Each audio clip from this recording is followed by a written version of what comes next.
Hi everyone, my name is Cynthia Clyburn and I'm a social worker at Penn's Cognitive Neurology Clinic.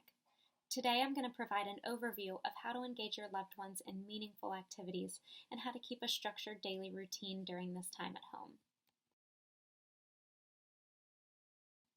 Meaningful engagement for your loved one with dementia will be crucial during this time of isolation because it can improve mood, improve sleep, decrease agitation, and decrease challenging behavioral symptoms. Here are some general useful tips. Focus on process rather than the results. If your relative spends an hour sorting items or folding towels, and by the end of it, the results aren't what you thought they were, it's a little bit more jumbled than they were to begin with, that's okay. Set your expectations that it does not have to be perfect, and what's most important is that they are actively engaged in an activity. Break activities into small, manageable tasks.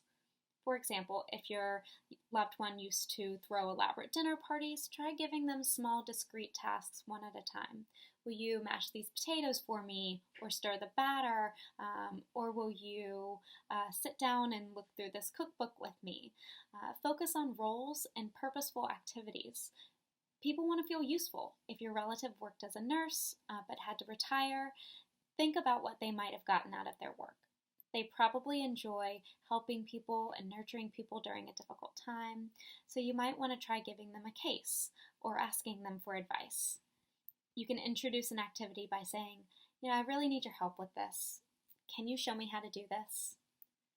And choose activities that can be done in short bursts. People with memory loss often have shorter attention spans, and so this can make it difficult to concentrate or focus on one activity. So have a few activities available. If your relative tires of one or has difficulty concentrating, you can redirect and move on to another one. Choose physical activities over sedentary ones when possible, and have materials set up in advance and keep the surrounding environment as distraction-free as possible. So don't have the TV on in the background and don't have too many items on the table so that they can focus on one thing at a time. When approaching your loved one and asking them if they want to do an activity, you might want to reconsider your approach of saying, would you like to color? Because they might say no.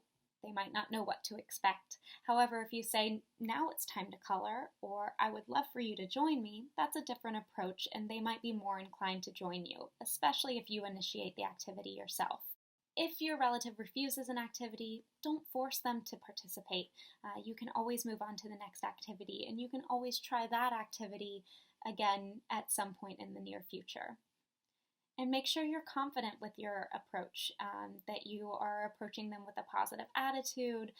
If you're skeptical that your loved one's not going to like an activity, they may pick up on your nonverbal communication cues, your facial expression, your tone of voice.